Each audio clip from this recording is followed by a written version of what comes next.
மாமி நான் ஒரு சேலஞ்ச் சொல்லுவா அதை நீ செஞ்சுட்டேன்னா 500 ரூபாய். ஓகே ஓகேவா? நான் தருவேன். ஆனா நீ அதை முடிக்கலன்னா நீ எனக்கு 500 ரூபாய் தரணும். ஓகே ரொம்ப சிம்பிள் சேலஞ்ச். நடுவாரி மட்டும் மடிச்சுக்கோ. நல்லா உள்ள ஃபுல்லா மடிச்சிட்டு இப்படி கீழே வச்சுக்கோ. இந்த இடத்துக்கு முடியுதா? இந்த இடத்துக்கு முடியுதா? இந்த இடத்துக்கு முடியுதா? நீ இந்த இடத்துக்கு தூக்கிடு. 500 ரூபாய் எனக்கு தான் மறுபடியும் கொடு. பார்த்தேன். ஓகே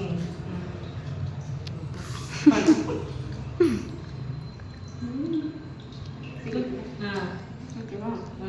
ஓகேவா? இது தூக்கு. தூக்கு.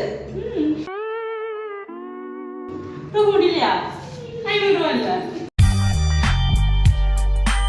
ஸ்கேம்லாம் பண்ணேன்.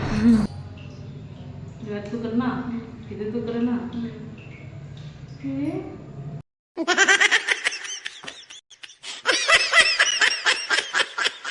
நீங்களும் இந்த சேலஞ்சை ட்ரை பண்ணிவிட்டு கமெண்ட்டில் சொல்லுங்கள் உங்களால் பண்ண முடியுதா இல்லையான்னு.